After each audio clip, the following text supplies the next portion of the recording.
Et bien voilà, le tournoi de Paris-Bercy vient de s'achever. Et pour terminer cette deuxième journée, je suis en compagnie de Stéphane Frémont, le responsable des équipes de France masculine. Stéphane, pour commencer, quel est ton bilan de cette deuxième journée, pardon ? Positive. Positive parce qu'il y a une victoire de la part de Cyril, où il fait une très très belle journée en battant notamment Groll et Karpalek, qui étaient deux adversaires qui aujourd'hui sur la scène internationale sont plus forts que lui. Voilà, ont stabilisé un niveau de performance plus que lui. Et là aujourd'hui, Cyril, depuis l'an passé, s'est mis dans un processus de travail, de progrès. Il y en a encore à faire pour confirmer ce qu'il a été capable de faire aujourd'hui.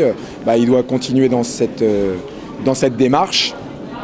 Et ce qu'il a fait aujourd'hui doit lui donner confiance et lui faire passer un cran supplémentaire pour aujourd'hui avoir l'ambition d'aller chercher un titre européen et un titre mondial, parce que il l'a dans les mains.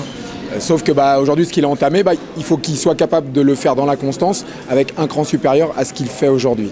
J'enchaîne sur Loïc, qui fait sur une saison, puisque Loïc fait sa première médaille, il gagne le Grand Prix de Turquie l'an passé, il est médaillé aux Europes, il est champion du monde. Il fait sa première médaille en Grand Chelem à la Coupe Cano, il refait la finale ici, il a passé un cap.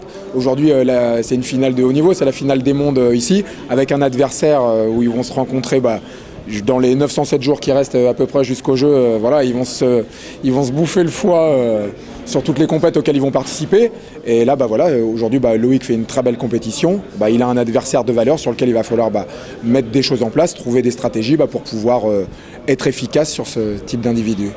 Sur la catégorie des 90, on repart peut-être à la fin de cette journée avec un peu plus d'interrogation que de certitude.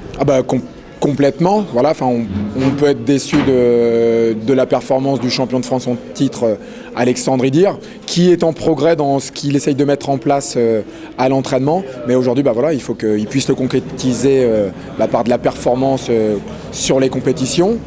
Un bon retour de Romain Buffet, qui sort de brillante manière sans le faire tomber, mais qui a su neutraliser le triple médaillé mondial, champion du monde en titre, Gonzalez. Après, Vincent Massimino est plus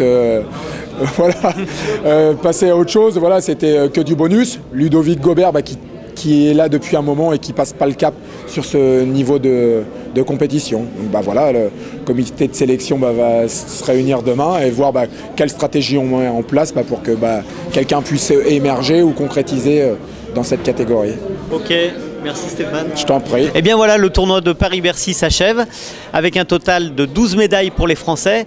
Un très bon total puisque cette année il manquait Teddy Riner, Gévry Zeman, Lucie d'Écosse et le médaillé mondial des moins de 81, Alain Schmitt.